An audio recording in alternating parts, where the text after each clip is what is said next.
2 quotes from the classic Chris Elliott vehicle, Cabin Boy.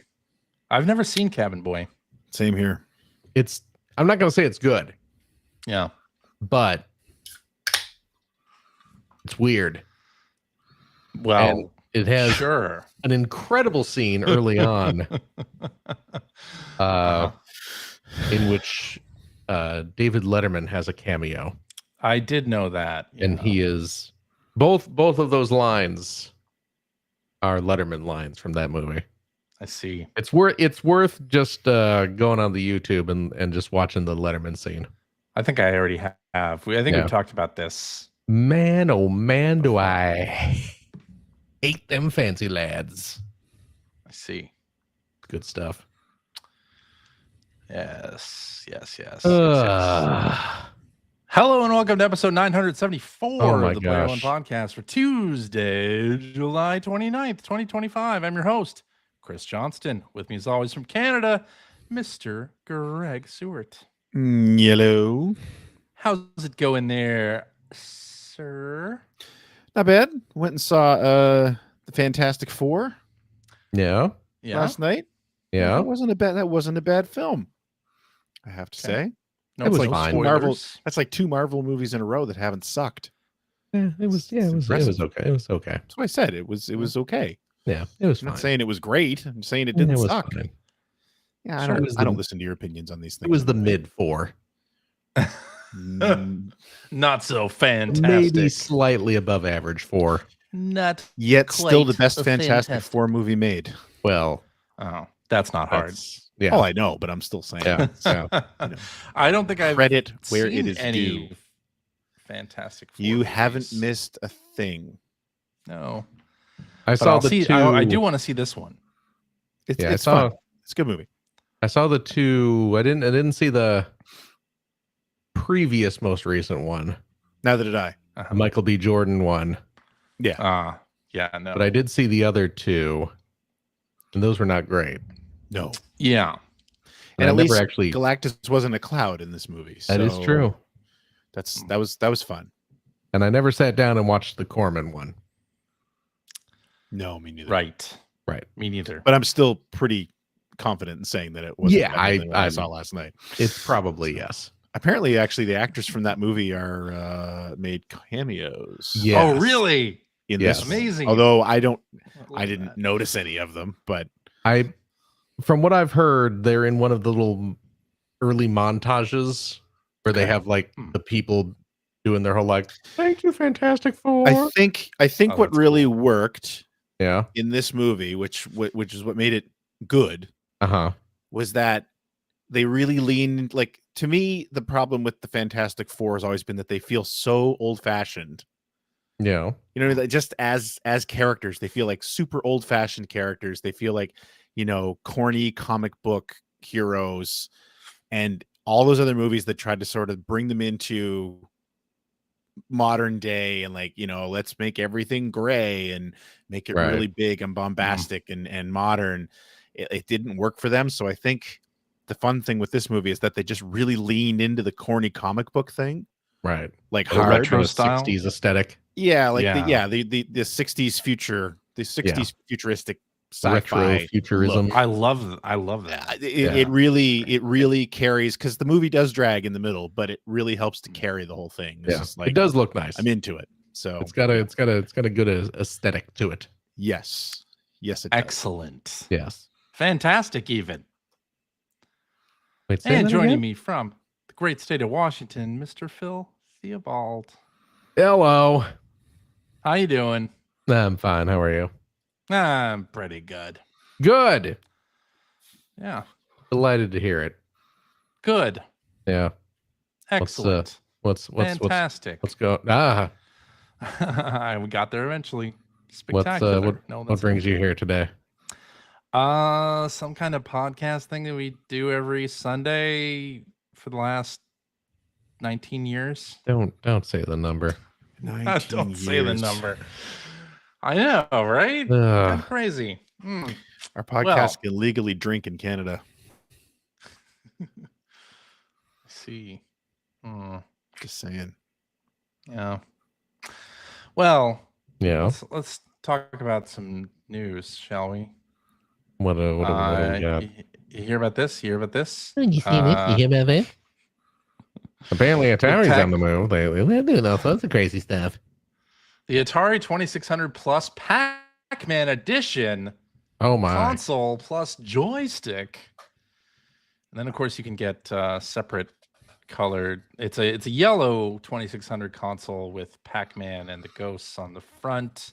Little Atari logo, and then a yellow joystick. Yes. You can get the other colors of the ghosts as joysticks as well, separately. Pinky, Blinky, and Clyde versions. Yes. Yeah. They all have the little sprites on the top of the stick. Yes. They're very cute. It's cute, right? What's that? It's cute. It is cute. Adorable. And it includes a Pac-Man double feature 2-in-1 cartridge. Uh-huh. So you get your Atari 2600 Pac-Man, and you get what other version? Let's see. It's a brand 7800. new. Can't get to the site right now, so It's an all new 7800 version arcade of Pac-Man. style. Oh, Yeah, okay. 7800. Because they just didn't do the Miss Pac-Man. I do not believe there was a 7800 Pac-Man before. I believe there was just 26 and 52. And now they have made a new correct 7800. So can we talk, like, what's the price on that? $170? $170 $170. Okay. USD. It's a lot. Now the 2600 Plus is a video game system. It looks like the old Atari 2600. It plays 2600 games, but it also plays 7800 games. Correct? Does it? Correct. Yes. Why not 5200 games? I don't know. Cartridge That I'm not sure. You need to ask Atari. But this has all the modern, like, it's all like HDMI and everything. Yes. Yeah. That's right. Yeah, I mean, I love my 2600 Plus the 2 times it worked. It was great. Yeah, so what happened with that? It just stopped working. Like, I don't know what else. There's nothing else to say. It just, one day it just didn't work. Did you Contact get it them? replaced? Yeah. No. What? Why was it? Because it was a Christmas gift. Okay. That I didn't even open for like 8 months. Okay. Like I opened it. I opened it for Christmas. Like, oh, this is awesome, and then I put it away, and then I think it was a good 10 months after it had been purchased before I even played it. Oh, like I said, I played it a couple times. It was great. Well, whatever. I just didn't. I didn't bother. Okay. So. Well. Yeah. Although I will say, going on their site, what I do love is that they have the. If this thing still worked, I would absolutely buy this because they have a set of the paddle controllers for sale on Atari's site, along with I think it's a 4-game cartridge, which is like Breakout and Night Driver and 2 other games I can't think of at the moment. And boy, if my 2600 Plus worked, I would probably buy those because I got a pining for some paddle games every now and then. Pining for a paddle. Plus, I do have a copy of Kaboom, which is the game I really want to play. What was that? Did something? I don't know. I dropped something. It did sound like something shattered. Probably my 2600 Plus. Shattered. Anyway. Oh my goodness. But that's expensive. It's expensive for what you're getting, I think. Yeah. It's a little bit much. A little much. I agree. I am obviously a Pac fan. Right. So super Pac fan. I mean, I'm wearing a Pac-Man shirt today. Phil, for crying out loud. Also, yes. I do love me some Pac-Man. But I don't have any use for this console, so I don't need to purchase it. It's neat though. I like that they did this. This is cool. Yeah. I'm down with that. It's not for me. I'm very tempted by it because it's a very pretty system. Yeah. And I've been very close to buying it a few times. But also when I'm about to buy it, I think about what am I going to do with this? What am I going to play on it? You know, I don't have like any physical Atari cartridges either. Yeah. So I bought the like who does like the SNES, the analog people. Yeah, the analog people. I bought, you know, they did this their fake SNES and they did their fake Genesis, and I bought those because I have a bunch of. Do you use them? I very do. often? Not super frequently, but yeah, I do use them. They're hooked up to my TV at the moment. I have a bunch of. I use mine all the time. And Genesis carts. I got their N64 pre-ordered. Yeah. Did you? Oh wow. Oh yeah. Because I still have my collection of N64 games. Cool. So, but my N64 still works fine though. So I didn't buy one of those, but I have no way to hook it up to a modern television without a HDMI. Yeah. But I you know, I don't know where my old 2600 carts are. I may have gotten rid of them years ago. And the thing with this thing as well is that like it's easy to get a 2600 flash card. Yeah. But they don't work in this thing. They do, but you have so the way, and actually I have the cartridge over here. I'm not going to get it right now, but the multi cartridges that come with these things have dip switches on them. What'd you call the me? way you heard me. Oh my god. So the way that you actually change the game is you change the configuration of these 4 switches on the cartridge, because the thing is built to read single cartridges. Oh. Right. So it's not, and I think it's because it dumps the ROM immediately or something like that. Like I did that before the show. Do that, right? So like I think there's a way to configure a flash card. I think there's a way to configure a flash card to work with it, but like you have to reconfigure it every time you want to change the game. Ooh. Yeah, exactly. Thank you. So like if you don't have your original cartridges, the usability of this thing definitely takes a dive big time. Yeah. And let's be honest, and you wouldn't use it anyway.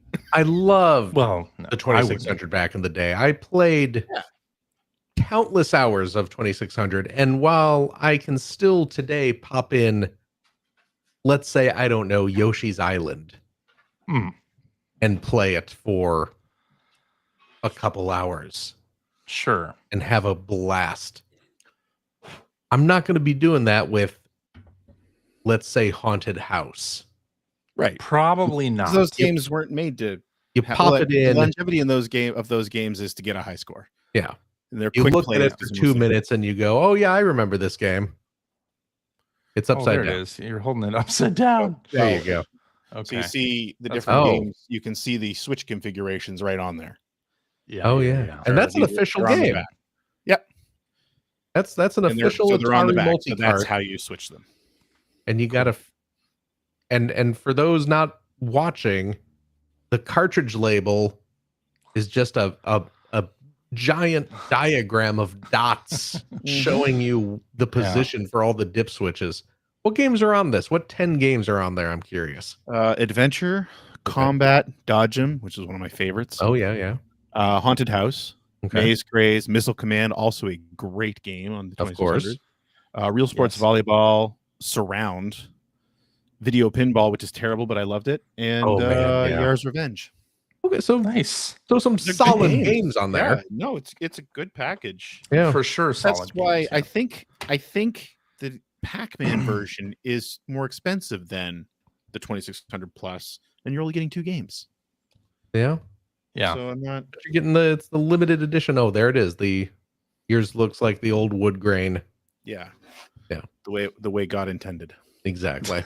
A wood grain console is awesome. Mm-hmm. There aren't enough wood grain consoles anymore. That's true.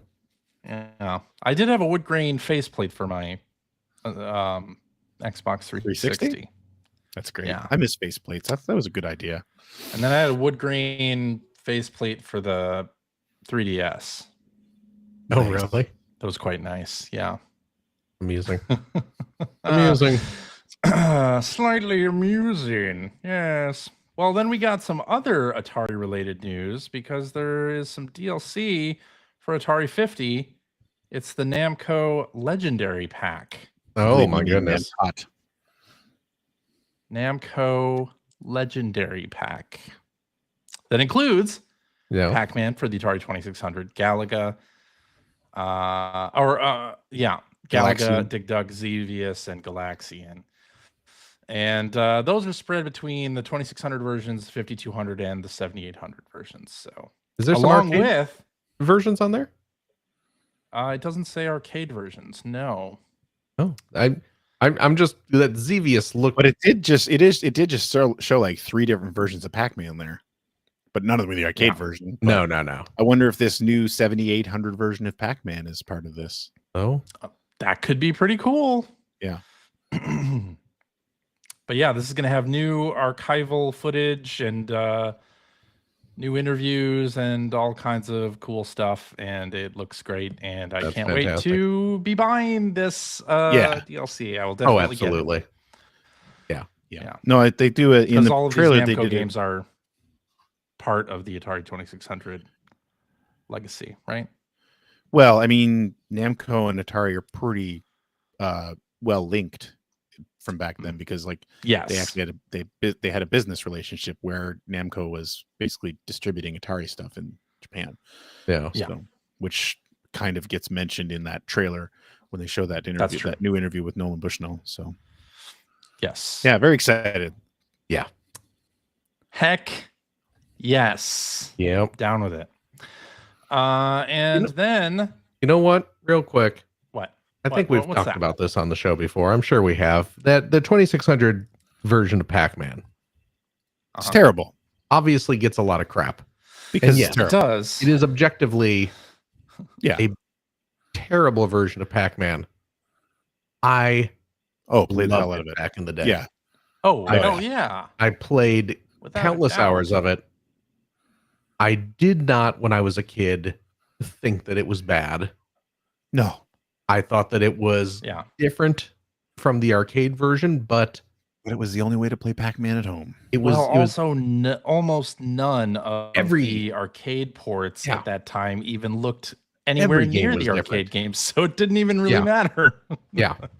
You were it was just the way things were, that the Atari version is always going to look different than the arcade version. But and I mean, this looked really different. Well, I mean, it did.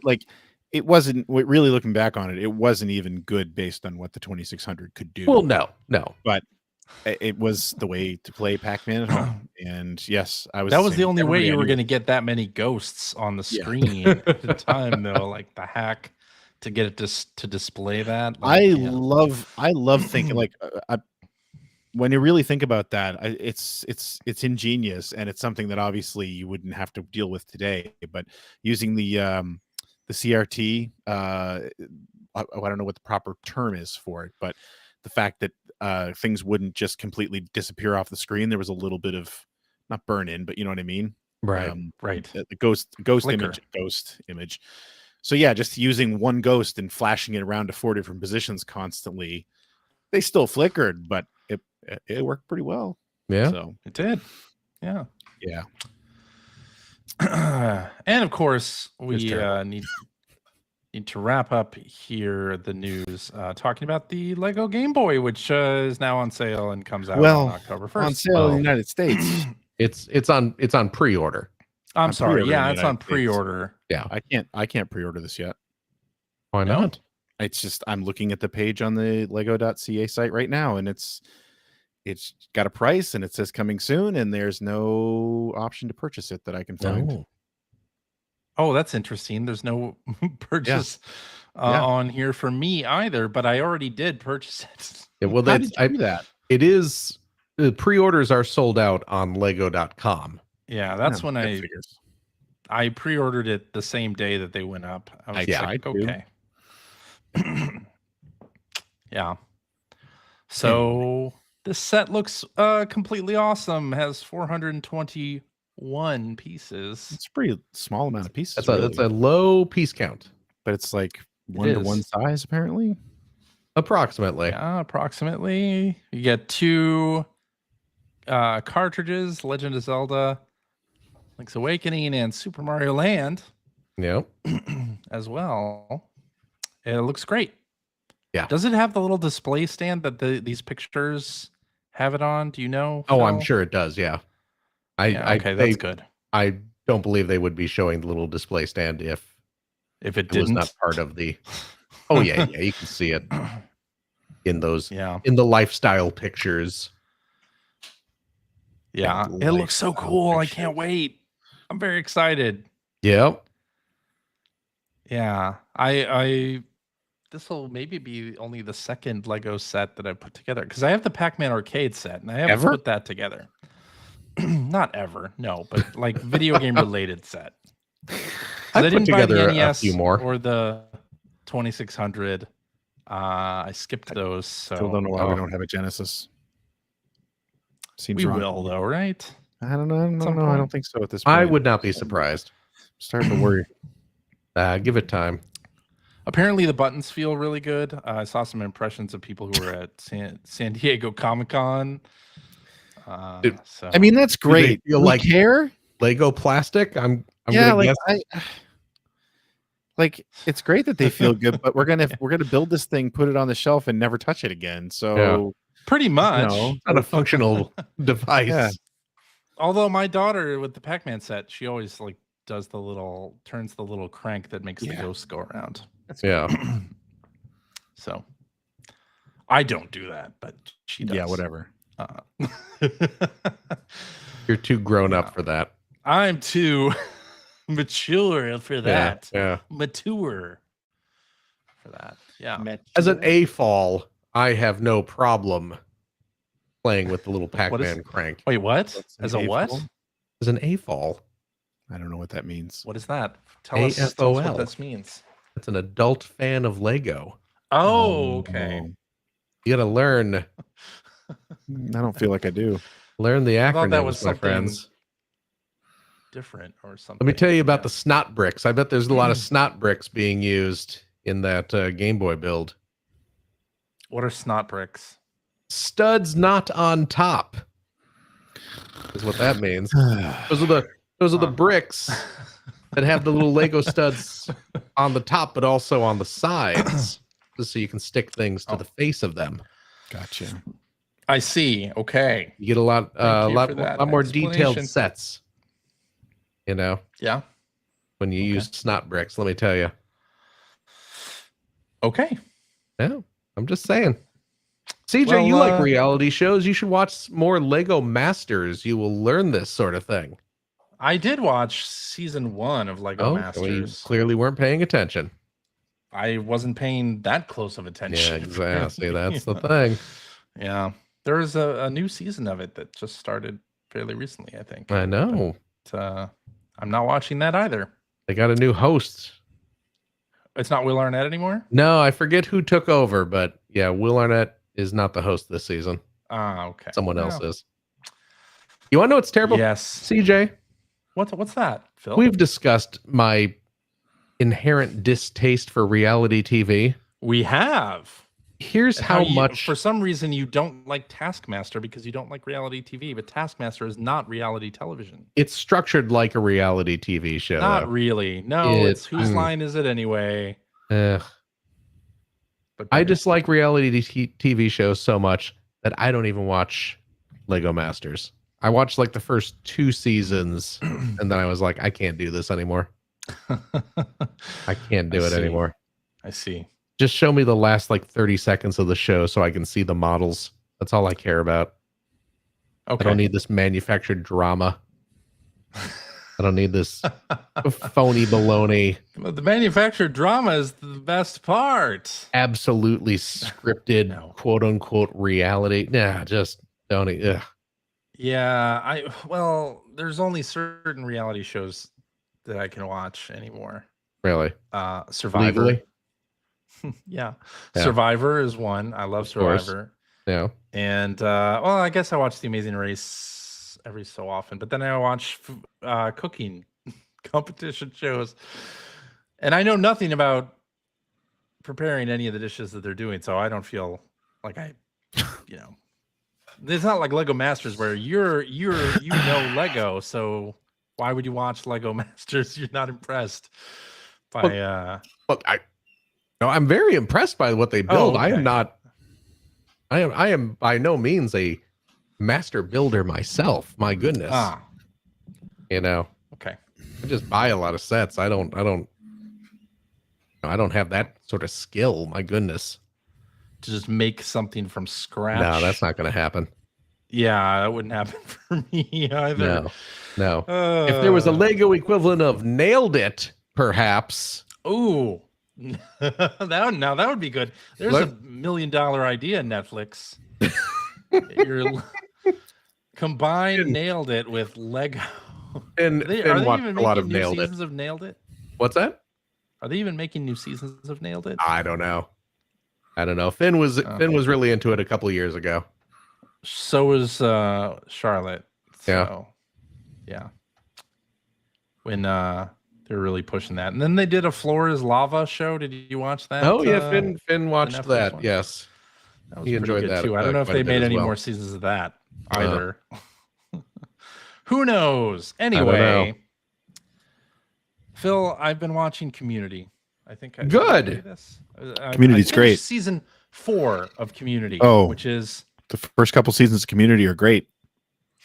I finished season 4 and now I'm into season 5, which is the one where Dan Harmon returns. He was not there. Season 4. They're referring to it as the year of the gas leak. That's the gas leak year, yeah. That's season 4. But you said that you didn't mind. At least last I talked to you, you had started season 4 and you said you did not mind it. No, actually, I like some of the episodes in season 4 quite a lot. Okay. Especially my favorite one of the bunch is the Sophie B. Hawkins, Sadie Hawkins dance episode. Like, okay, that was maybe the funniest of the 4th season.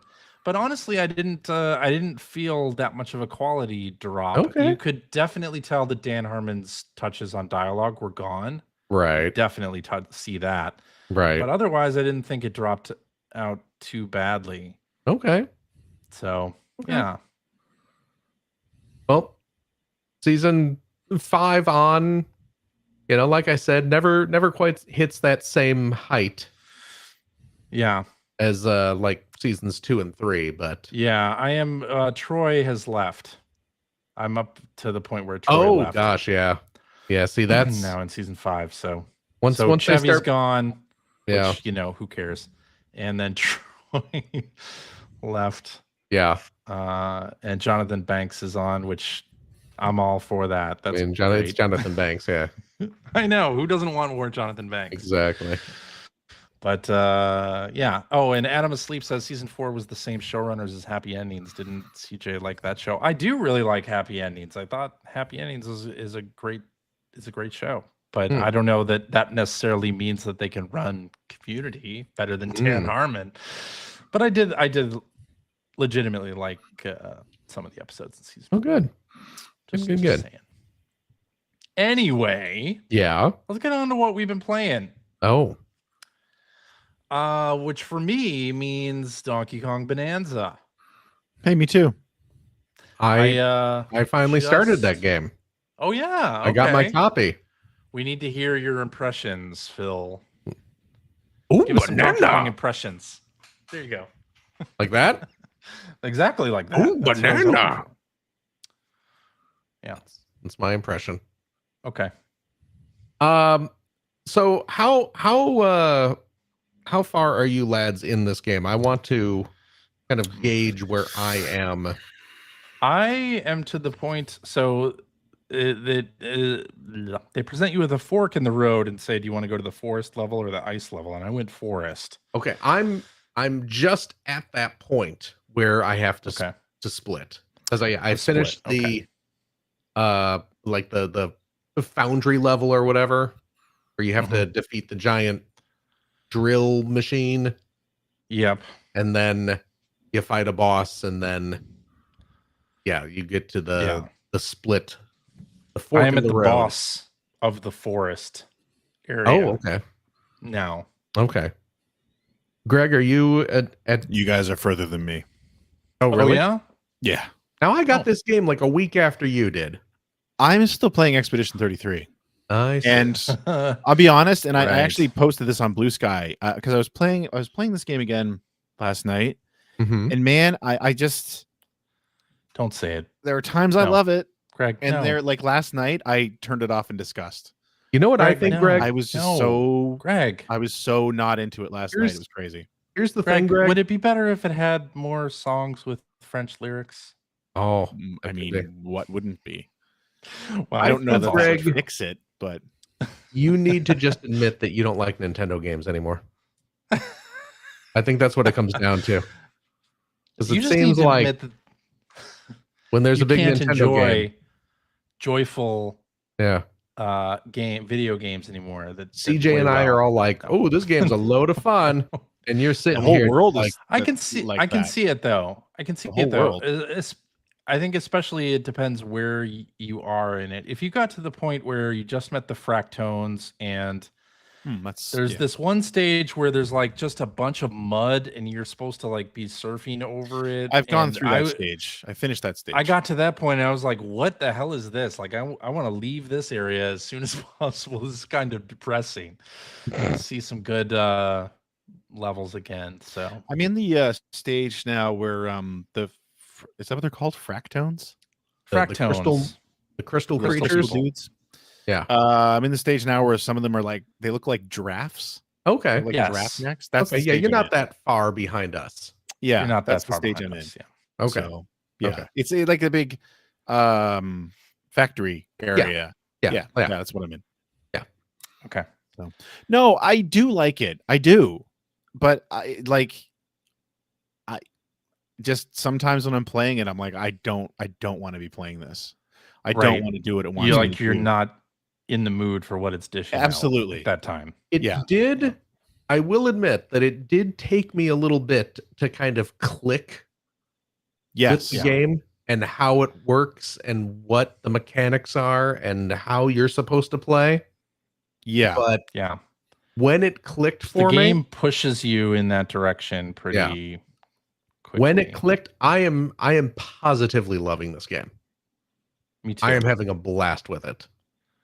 And yeah, like I said, I don't know exactly when that moment was, but when it finally hit me of like, okay, this is kind of the cycle that I am supposed to be playing when I enter one of these worlds.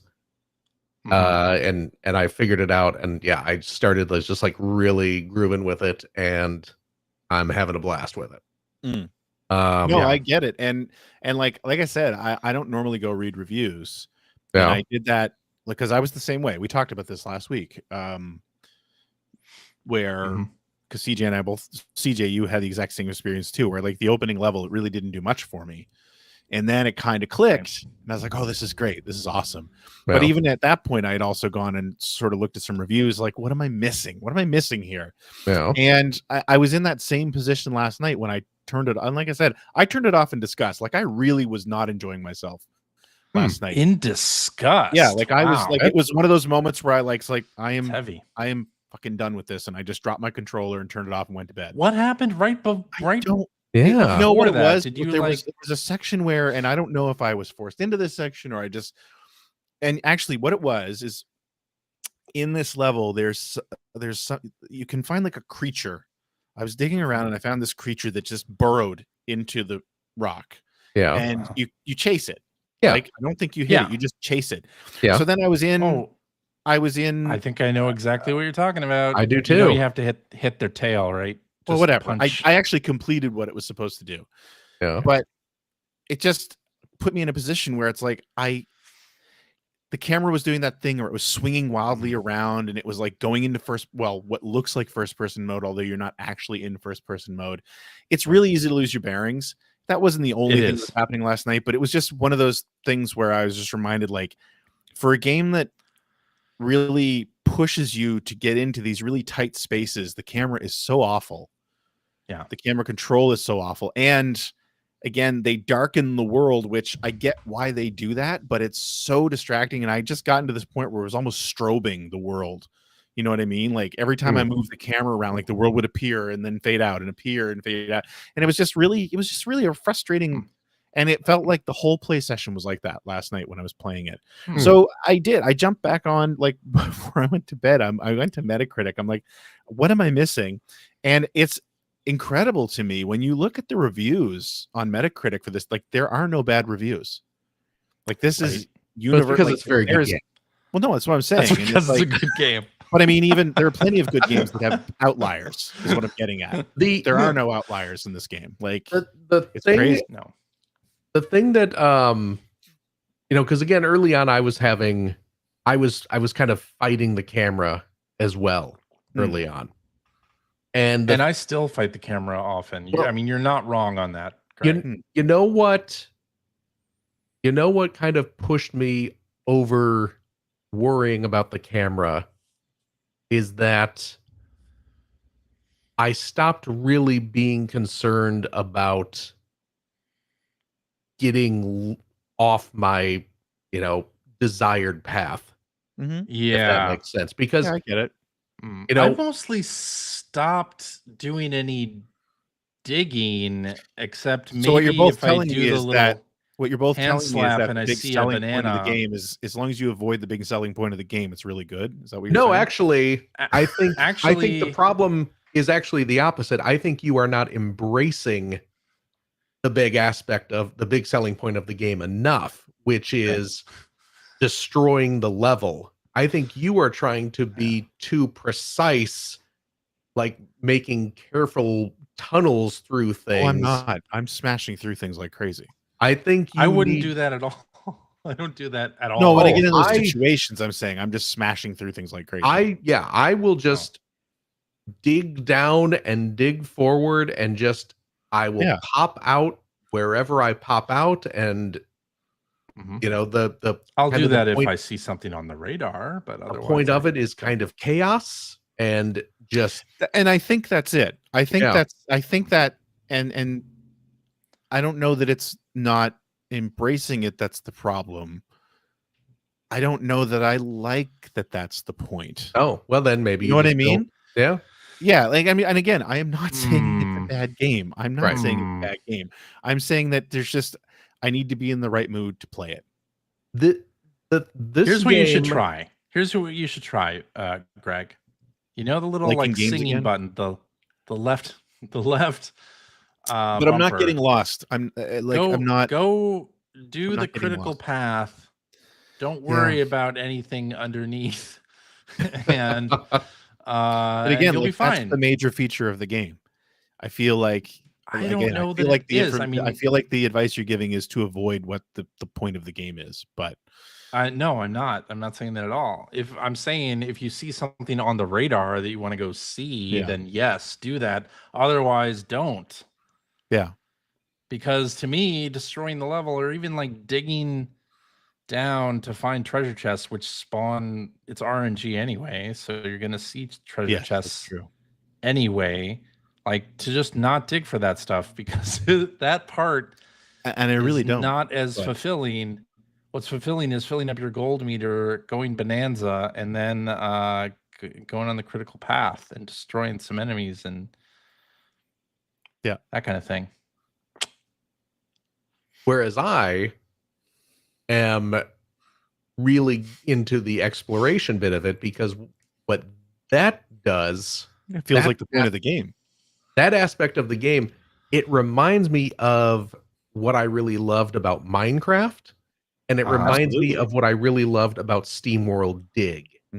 Well, that is true. Just being able to burrow through things and come across secret rooms or hidden treasure chests or hidden bananas. And that's all cool. When I do a fair bit of that because you'll see part of the wall that looks like it should be broken and there's something behind it, then I will do that. Or if I do the hand slap and see that there's something there, I'll do that. Yeah, I was just gonna say if you've powered up your little hand slap where you get the little radar which I burst have. that shoots Oh, out, yeah. then you'll find fossils or bananas or things. And honestly, Tons of that's usually stuff. when I'm digging, unless it's like, if it is a critical path thing, no. But otherwise, yes, I'm because I'm doing the hand slap to gather gold and things like that. So if I see like a banana gem over there, it's like, well, I'm gonna go get that. Right. Like I get all of that. And like actually you calling out Minecraft, because I've had this conversation before and I absolutely agree with that. And knowing that you were a big Minecraft fan, I get it. Yeah. Right. Yeah. But you know what this game is missing though? I didn't like Minecraft. I don't like Minecraft. You know what this game is missing though? What? Chicken Jackie. I don't get that right. Well, see, that might be your problem. You don't dig games with this kind of mechanic. Yeah. You don't dig exploration-based games of this ilk. Yeah. But I do, and I does. You Me and the whole too. world. I don't really like Minecraft, but I like SteamWorld Dig. Yeah. 1 and 2. And so I'm enjoying this one. I am on the boss of the forest level now, and I got a second Bonanza power in the forest level. So, yeah. Well, all right. I think there's also one in the ice world. So, but I don't know exactly what it is. But I'm having a blast with it.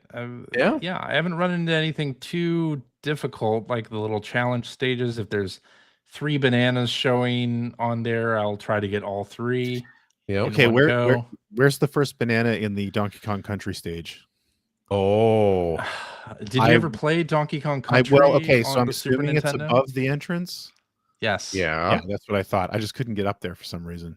Did you do the double jump? Got to do the double jump. That's what I didn't do. That's what you do. That's what rip out a piece of the dirt of the ground, jump, and then throw it down to double jump. Yep. Spoiler alert. That's a great little bit though, and that whole level. Oh, yeah. Great. You know what? What? You know what made me feel old? What made me feel old is, yes, there is spoilers.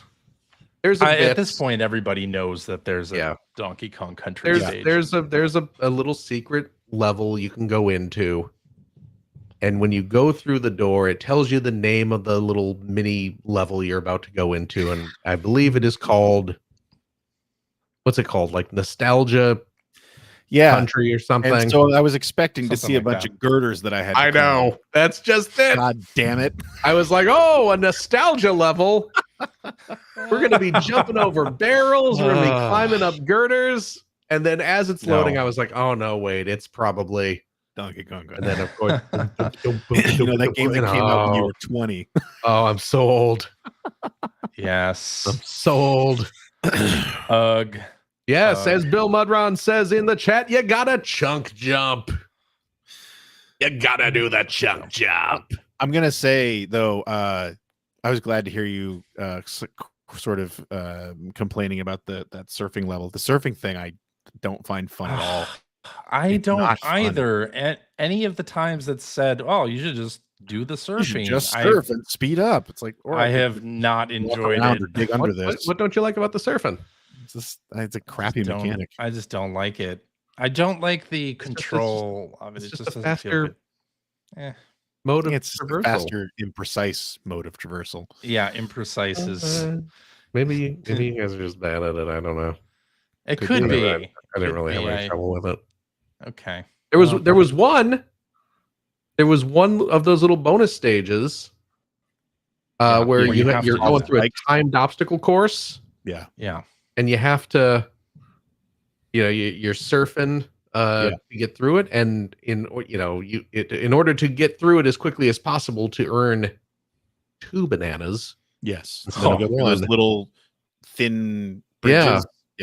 Yeah. You got to surf along those, and I didn't have any problem manipulating my way through those. I don't think I did that. Oh, bonus stage. You would have been very frustrated if you're having trouble with the surfing. Okay. You would have been very frustrated. if you need me to come over and clear it for you, CJ, let me know. Okay, let's do that.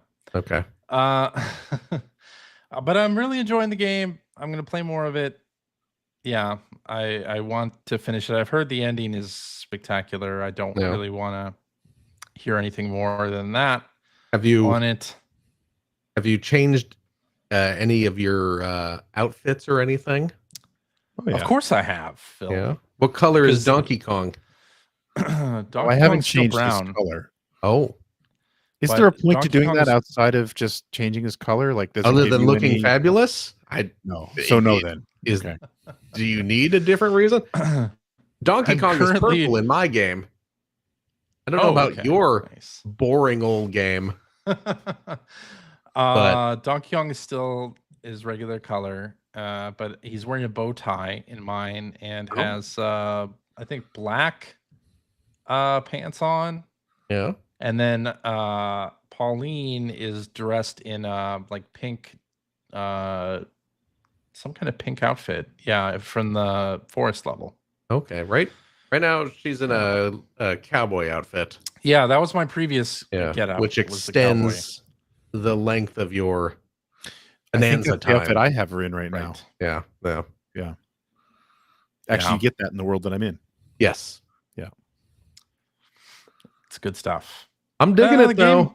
The game is very good. I like so far. I like the and you know what, this is something that Mario Wonder had as well.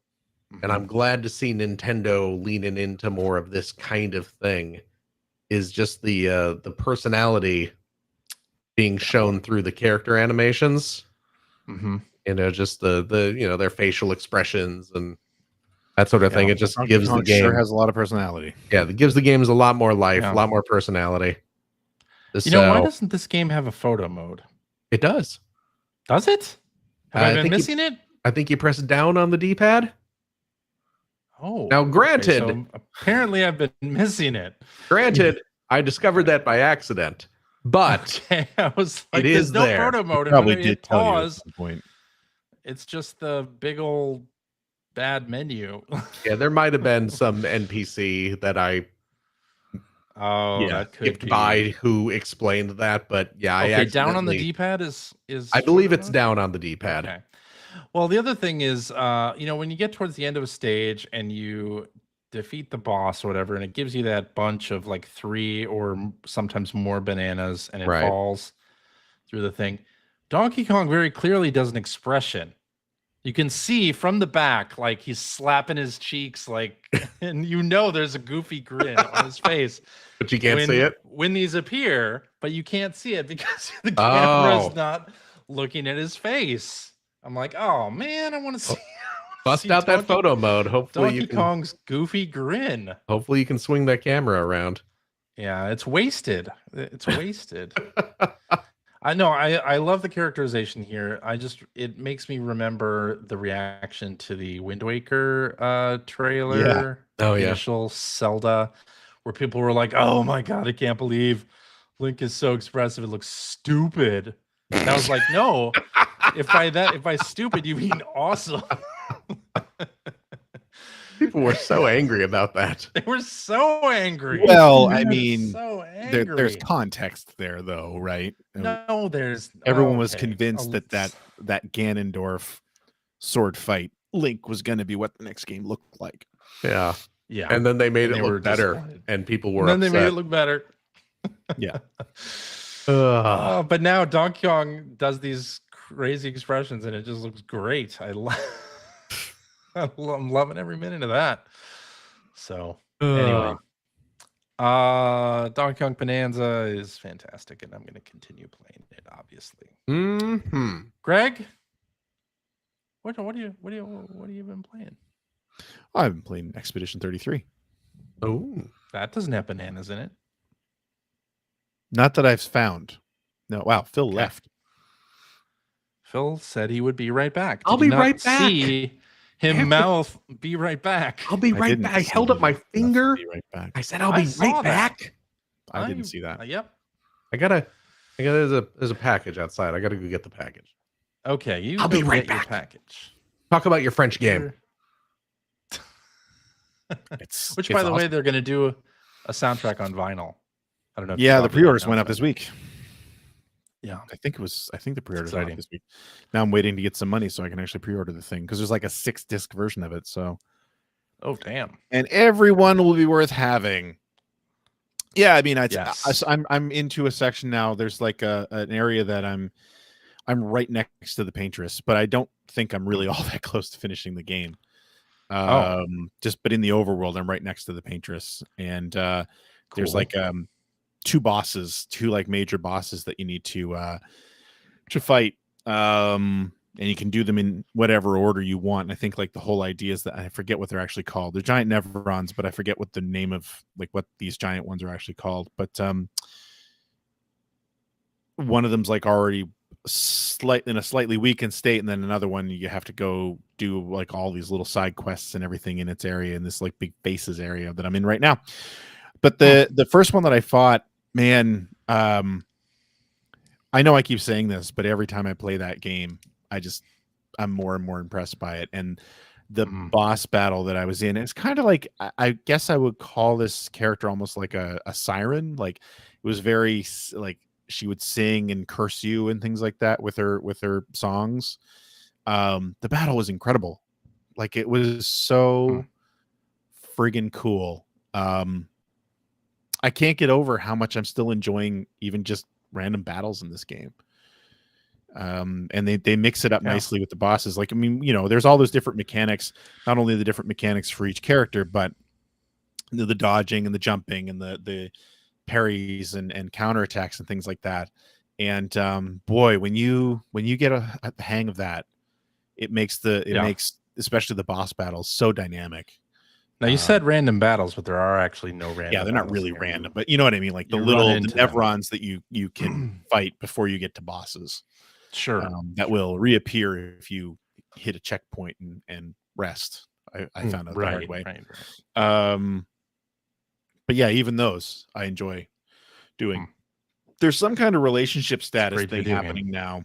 But I'm not sure where that's going to lead. It doesn't really explain why it's happening, but when you're in the overworld, you can camp. And while you're camping, you can go and talk to the people in your party as well. There's a few like support characters that are following you around as well, pretty early on in the game, that can like upgrade your weapons and items and things like that. But like talking to the different party members would during always those camp scenes, right? Would always sort of lead to little sort of vignettes, like just little cinematics. But now after you do that, it tells you that like your relationship status or whatever it's called goes like it just flashes a number on the screen and goes up 1. I think it's been doing that for a while. You may not have known because no, it has been doing it for a while, but it still hasn't explained why it's doing it. Oh, okay. Right. That's what I'm getting at. So that makes sense. I'm curious to see what the payoff for that is. But anyway, yeah, I'm in the area I'm in right now. I'm going to fight this next boss, and then I think I'm going to start backtracking a little bit. The character Eskie, who you sort of use as a vessel. Yeah. It's Eskie. Eskie. They say Eskie. I don't think they do. Are you listening to the French or the English dub? English. Okay. Anyway,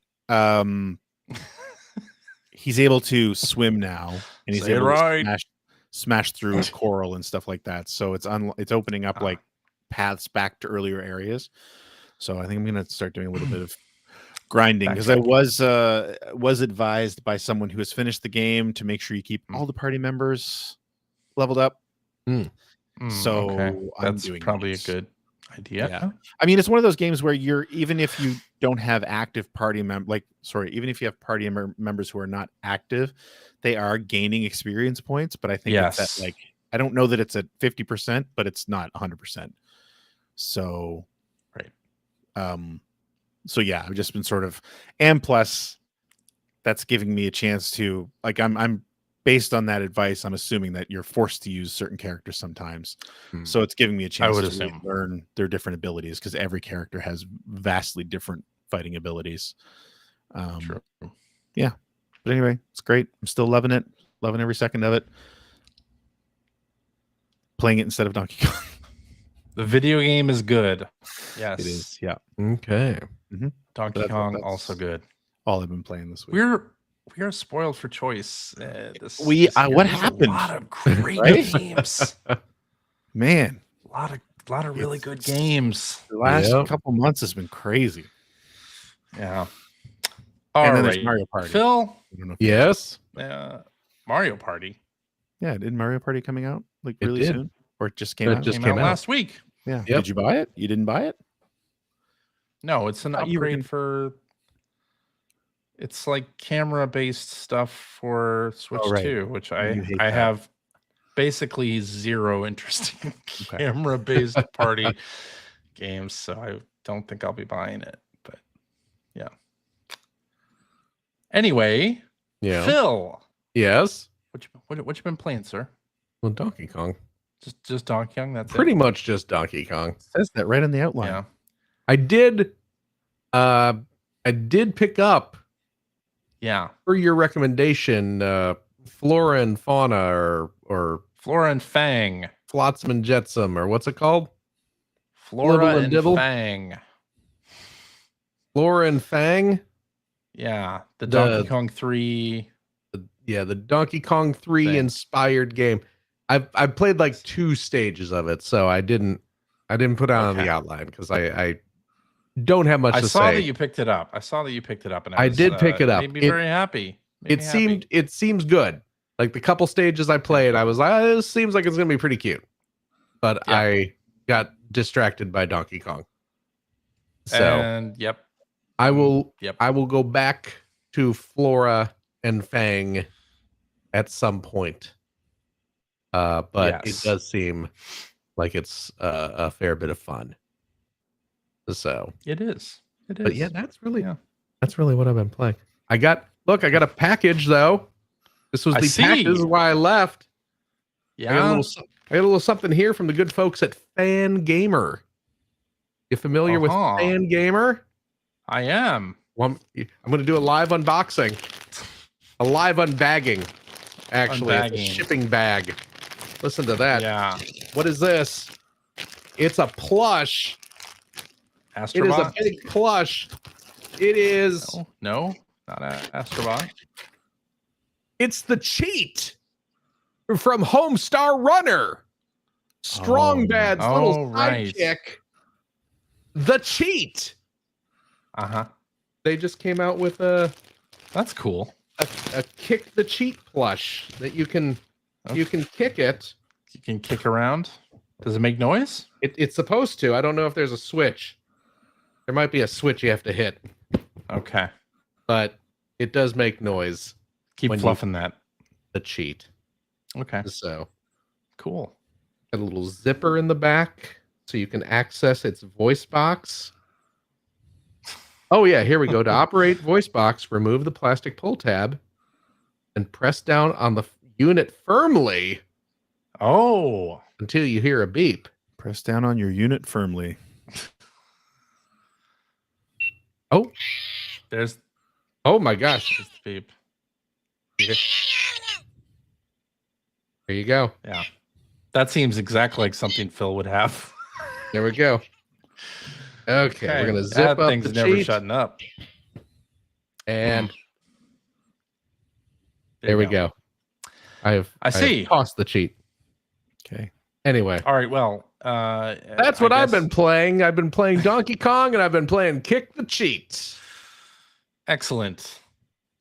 I guess that means it's time for Blue Skies. I wanna fly sky high.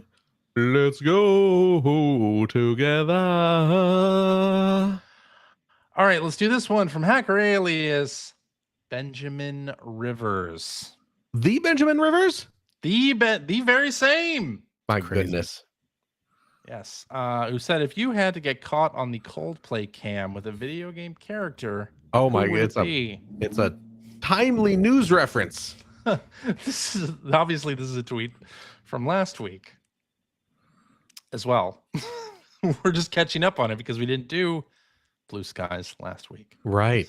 So, Coldplay cam. If you don't know what that is, well, then you haven't been on the internet for the last 2 weeks. Maybe climb out from under that rock. Yeah. Yeah. So who you got? Lara Croft? So basically, sure, we would be canoodling with someone on camera. Who would you canoodle with? I mean, I'm not married, From so the I don't have to video worry game about this. World. That's true. I don't have to worry about it either. Yeah. Yeah, it's fine. So this is just a question for Phil, I think. Who are you canoodling with, I Phil? can canoodle with whoever I want to. Kasuga I just Ichiban. choose not to. Kasuga Ichiban. Hell yeah, Kasuga Ichiban. And you know what? I can say that because Dana would support it. I wouldn't even have to get embarrassed and duck. Oh, they're on the right. the list. They're on the list. She would be happy for me. So if the opportunity presents itself, you can. He's age appropriate. Kasuga Ichiban. He's a good dude. Yeah. Why not? Why not? That works. There you go. The rest of us aren't going to answer that. I don't have an question, answer for this. I guess. I saw this before we started, and I put some thought into it. It's like I can't think of anything. You don't want to canoodle with any video game characters. Is that what I'm hearing? I guess. Huh. Okay. No canoodling. Tronbon. Why not that?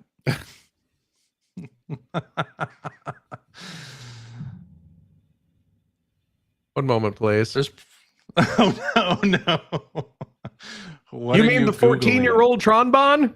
Oh no, not the 14-year-old Tronbon. Oh, okay. Let me reiterate. Pauline, the mayor, when she's mayor of New Dawn City. Okay. Not the 13-year-old Pauline. Okay. Pauline, New Dawn Mayor City. Pauline. Mayor Pauline. Mayor Pauline. Not. I would canoodle with Mayor Pauline. Bonanza or Pauline.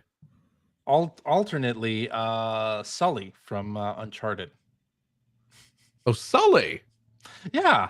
Okay. Seems like it'd be a good choice to canoodle with. Okay. Yeah. All right. Let's see. What do we got here from Hacker Alias Docky? Says, what's a game that you enjoy that you think the other hosts have never heard of?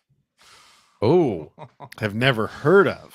Have never heard That's of, which tough. is, I mean, we've done this show for 19 years and have pretty much discussed all the games that we've been playing. So what's a game we enjoy that the hosts have never heard of? Wow. I don't even know that there would be one of those for me, because Yeah. I've definitely talked about whatever it is on the show. I mean, I certainly enjoy some weird kind of obscure stuff, but I think it'd be easier for you guys to come up with something that I'd never heard of than vice versa. But I've certainly would have talked about it on the show before. Yeah, although every now and again I see on your Switch play history something that you haven't talked about, or like oh really? Usually like a Falcom game or like one of those. Oh, okay. Yeah. Okay.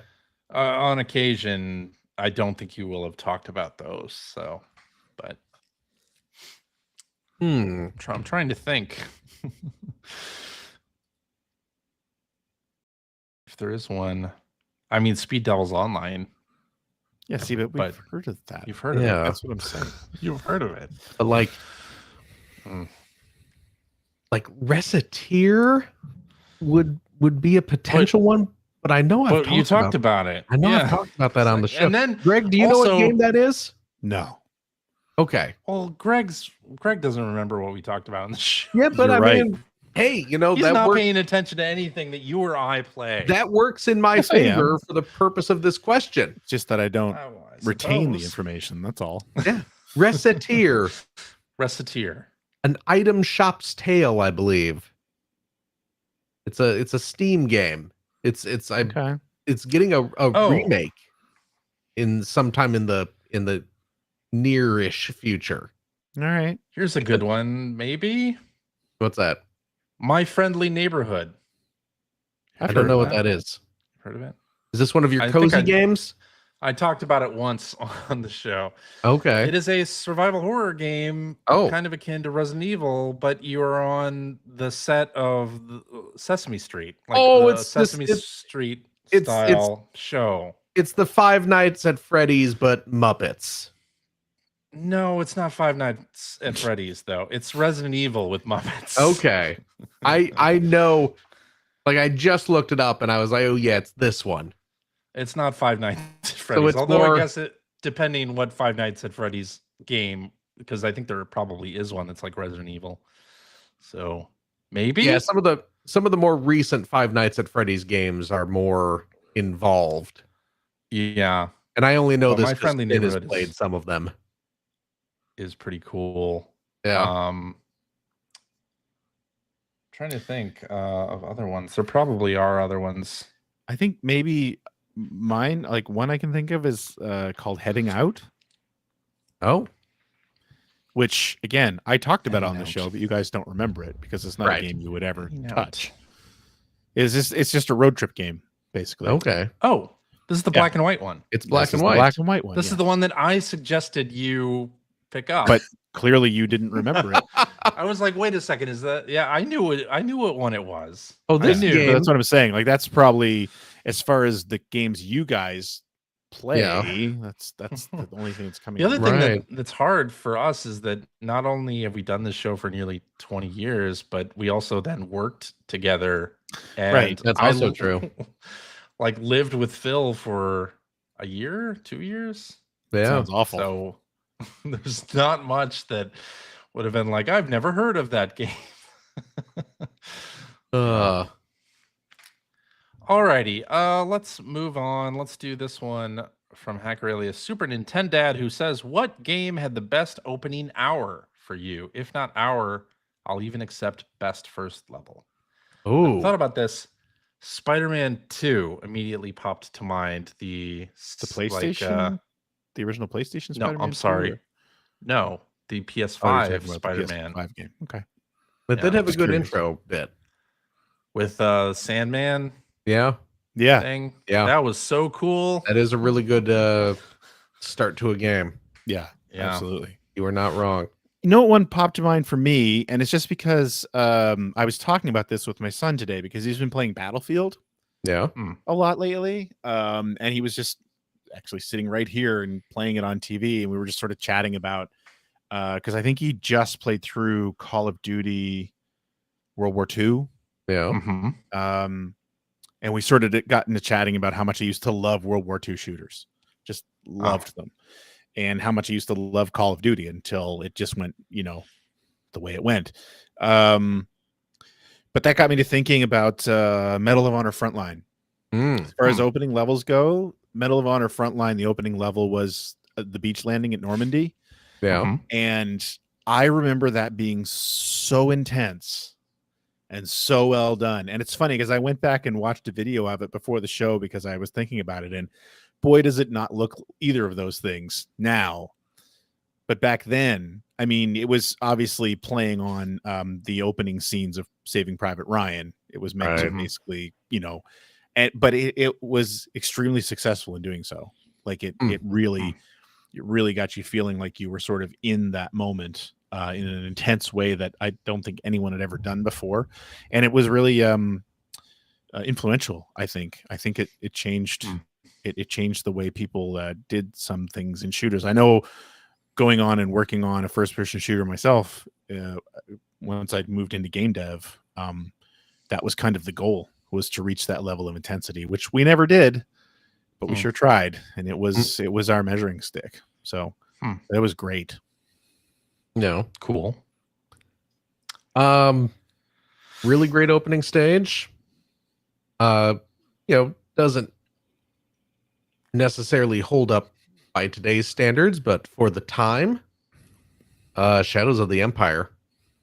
Oh yeah, the Hoth. That first stage. The only thing anyone remembers about that game. Well, because it was the only good part of that game. Agreed. Shadows of the Empire is a very bad game with an incredibly good opening level. And so good that it makes people remember that game as being good. But yes. yeah, at the time, the fully 3D Battle of Hoth was it was amazing. Nothing else like it. Yeah. That's cool. That is the first thing that pops into my mind when I think of great opening levels of games. Another really good one, Mega Man X, the original Mega Man X, that broken highway stage, because it really, I don't know if you felt this way at the time, but it felt like that's what Mega Man was going to be moving forward. Oh yeah, and it was so much cooler, to be honest, than the old Mega Mans. Although the old Mega Mans were fantastic games. Oh yeah. This is awesome. It feels much more mature and intense, and it was really definitely kind of a mission statement for this is what this new Mega Man series is going to be, and introducing like the new mechanics, like the wall jumping, wall climb, and the dashes and stuff like that. It was fantastic. What about the opening bits of Sonic Adventure? And I'm specifically thinking about the whale jumping over the bridge while you're running. It's like that's really stage. The only part of Sonic Adventure that I I finished that game, but talking about setting a tone like that, I would even go back now, think about Ninja Gaiden. The opening level. The level itself, there's not really anything all that impressive about it, but the cinematics that you were seeing, which wasn't a normal thing back then. No. And you finish the level and immediately get shot. Yep. In the cinema. Also, I remember very vividly the first time playing Super Mario Brothers 3 and just being like gobsmacked by collecting the leaf and then having the raccoon Mario. Seen it in the Wizard already. Yeah. No, I think was this. Oh, you're right. It was post Wizard. Yeah. Yeah, but everybody was. I mean, I don't know what it's like with you around you guys where you live. Probably more common, but around here, everyone was renting out the import. So a lot of us had never played rented Mario 3 before the Wizard came out. Did I tell this story on the show before? I had a friend. Probably, but we don't remember. Across the street from him, a family had just moved from Japan to our subdivision, and they lived across the street. And my friend was like, "This guy has Super Mario Brothers 3. It's crazy." I was like, "You're lying. That's not true." And so we went over to his house, rang the doorbell. He was not there, but we asked his mom if she would show us Super Mario Brothers 3, and she did. She did. She nice. came out with the cartridge. We asked his mom. I was like, "Oh my god, he really does have Super Mario Brothers 3. That's crazy." Yeah. And then it was, 6 more months or more before we had it in the US. Anyway. All right, let's do this one from hacker alias Hoity, who says, "Please predict which August 25th cross-platform release will sell better. Xbox Gears of War on PlayStation or PlayStation Helldivers 2 on Xbox." It's a big head-to-head day. Yeah, that is the same day. Both of those are releasing. Which one's going to be bigger? I would say Helldivers, but I also would never have guessed that Forza Horizon would be like the biggest selling PlayStation 5 game. Like that's insane of the year. To me. Yeah. Isn't that crazy? I mean, not that it's not a good game. No, but I'm just like game. It's relatively old and 2-3 more years old on Xbox. Crazy. Yeah. So Helldivers 2, but I'm probably wrong. I'm gonna say Gears of War. There you go. Yeah, it's probably Gears of War. I assume Xbox players have already, with their tail between their legs, bought Helldivers 2 on Steam. Well, that could be. Not Not everybody has a computer that'll run that stuff, CJ. Well, I guess that's true. But I still think it'll be Gears of War on PlayStation. Will be the bigger release. Even though Helldivers 2, great game, fantastic game. Gears of War hitting PlayStation is kind of monumentally crazy. All right, let's do this one. As the days go on. Well, let's do this one from Hacker Alias Mr. Nelson. I'm waiting for Sea of Thieves to be announced for Switch 2. I imagine it'll happen fairly soon. Mr. Nelson says, like Phil, I lived in a condo where the unit below us had a bad kitchen fire, and more recently, my next door neighbor's garage went up in flames. No one was harmed both times, thankfully. It's made me wonder if there are any games where a firefighter is the lead protagonist. Phil, you can't say Dueling Fireman. That's true. That game never came out. Burning Rangers. Yeah, Burning Rangers. Game never came out. Burning Rangers, yes. And then Mathman 1024 replied and said, there's a game called The Firemen on Super Famicom SNES, but it never released in the US. Yep. Also, Towering Inferno for the 2600. Wasn't there an arcade firefighting game by Sega? There was. Yes. Where you had a controller was like a hose. Big hose. Yeah. It was a hose. Yeah.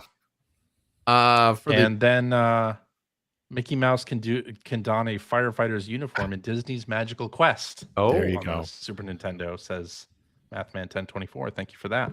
For the PS1, you have Roscoe McQueen, Firefighter Extreme. So never played that game, but I remember that title. I never have either. But yeah, Ignition Factor is the SNES game that came out here. The Firemen was, I believe, Japan only. Japan only. Yeah, I believe they got a sequel on a later system. Oh yeah, I believe so. Maybe. I believe so. The Fireman or the Firemen. Oh yeah, the Firemen 2 : Pete and Danny. Oh, for the PS1. Weird subtitle. Interesting. Yes. Bill Mudron saying, wasn't there a Wii firefighting game? Probably. Oh, was there? I don't remember. I can imagine so. Yeah. I mean, Sea of Thieves, there's fire. You put it out with buckets of water. Stop it. Does that count? No. Why not? Oh, Real Heroes Firefighter might be what Bill is thinking of. That was a Wii game. Interesting. Okay. Yeah. Is that it? Are we done? I don't know. I think we're done. Yeah, we're done. You're the host. Alrighty, and that is our show for this week. No more firefighting games for us. But hey, if you have a comment or would like to, if you have a question, there we go. If you have a question or would like to comment on something you heard, and I hope you enjoyed what you heard anyway, you can direct that to @P1 Podcast on Blue Sky. Or you can go to our internet website at player1podcast.com. There you'll find our contact information. You'll find blog entries about Sega CD stuff from Mr. Greg's. You'll find Generation 16 episodes. And importantly, you'll find show notes and links to all the things that we talked about during this episode. Yeah. You'll also find a link to our Discord server where we can discuss this episode with us and our other listeners. The Sega arcade game is Brave Firefighters. There we go. It's part of their Job series, isn't it? Sega had a whole series of, I think, like Crazy Taxi fits in there, and there's that one about driving an ambulance, and I think Emergency Call Ambulance. Yeah, I think it's one where you're an airline pilot. Oh, really? There was like a whole series of arcade games, Sega, and I think they kind of grouped them together as like their job. You're doing jobs in these games. That's amusing. Yeah. Oh yeah, it's the fourth. I'm looking at a Japanese flyer for Emergency Call Ambulance, which proudly declares in English, it's the fourth installment of the Sega Professional Series. That's it, the Sega Professional Series. I wasn't making it up for your life, but for the lives of others. Mm-hmm. Anyway, Man, I'm good. You are. You know your Sega. Sometimes. And I'm looking at the English flyer for Brave Firefighters, which they say is part of Sega's real life career series. I'm guessing So that's the Sega of America rebranding of the professional series. That's what it's known as here, the real life career series. I want to go to an arcade and play the real life career series. I include a Crazy Taxi, so you should. Wow. I did play Brave Firefighters at Dave Buster's. The Dave and Buster's, yeah. Up by Schaumburg back in the day. Yeah. Tell you what, though, if you'd like to subscribe to the Player One Podcast, you can do so by visiting playeronepodcast.com or by loading up your favorite podcast listening app. We're also on Spotify. You can like us on Facebook. You can watch video archives of our show on the YouTubes.com, or you can watch us live most weeks on the YouTubes, the Facebooks, the Twitch, the .televisions, all over the dang place. Follow our Blue Sky account when we are recording our next to find out when we are recording our next live show. Typically, it is Sunday evenings at 5:30, a specific time. Join us, won't you? Mm-hmm. And if you like what you've heard, and how could you? You can head over to patreon.com/P1 podcast. Throw a few shekels our way. We are currently discussing with Sega plans to develop a new sure-to-be-hit arcade game. The next entry in the real life career series, where you create your own podcast, an arcade. It's called Brave Podcaster. Brave Podcaster. I think most of the professions in that series were professions where you could actually earn a living. Yeah, hey. Brave Podcaster is going to be a hit. Is through our Patreon, right? we're well supported. Yeah. What we will use your Patreon for, of course, is to keep our show running and streaming and all that stuff. You know this. But I'll tell you what, friends, if you are a Patreon supporter of the $5 tier, cheap, you gain special access to our weekly bonus episode. We record it right after this, where we play games crack-wise, having fun doing all the stuff we can't do on the regular show. CJ. Yes. Well. Yes. Do we have a game this week? That's what I'm wondering. That's what the folks at home are wondering. The folks at home can just step off for a moment because Whoa! Phil, I have some sad news. We're asking them for their financial support. We're doing this again? No, we're not doing that again. Yes, of course we have a quiz. This time it is a Jeopardy quiz from a listener. Listener Rob has sent us a Jeopardy quiz, and we will do that in the after show. Sly, slowly work in to Bentley there, didn't you? You started off normal. It's a Jeopardy quiz. It's quotes and quips about indie games that we have discussed on the show before. So, like what? Fate of Atlantis? Maybe? No, different indie. Independent. Great Circle? No, keep going. And the rest? Your Hades, your SteamWorld Digs. Well, is SteamWorld Dig an indie game? I would think so, right? Is it? Thunderful is a pretty big company. Yeah. I don't know. Well, anyway, we're gonna do this quiz. Well, let's in the after show. Let's indie it up. Please look forward to that. That actually sounds like it could be fun. Very well could be. And I'll tell you what, if you have a couple bucks left over, why don't you go to patreon.com/Greg Seward to help support Greg's outstanding, and it is outstanding, web series about North America's favorite runner-up, the Sega Genesis. Thank you, Phil. And if you are a supporter of the $3 variety, also cheap. Oh, it's Satan back from his South Park turn. How's it going, lads? Not bad. I'm glad to hear it. Why are you whispering? My wife's asleep. I'm trying not to wake her up. I didn't know Satan was married. Yeah. I don't know where to go with this. I don't see what's so weird about that. A lot of people are married. We still going? You get early access to all the videos that I release. The Joe Montana football I'll be off in a minute episode here. He's talking. of Generation 16 is very close to being finished. Oh, so nice. please look forward to that. And please consider supporting the channel. It really does help a lot. Well, that sounds. Were you able to interview Joe Montana for this? No. Oh. His people never got back to my people. Let's see. I used to get my hair cut at the same barbershop where Joe Montana got his haircut. Really? Presumably still gets his haircut. Oh. Could be. When I lived in the East Bay. Nice. Okay. Yeah, the barbershop I went to, they had a signed Joe Montana jersey hanging up.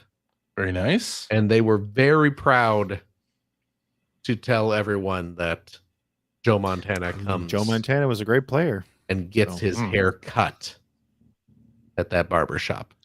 There you go. It was a good barbershop. I will say that. Okay. Is that it? That's it. I think so. CJ. Yeah. Thank you very much. Thank you, Phil. Of course. Gregory. Yo. When was the last time you went to a barbershop? That's pretty mean. What? Ouch. What? Ouch. What?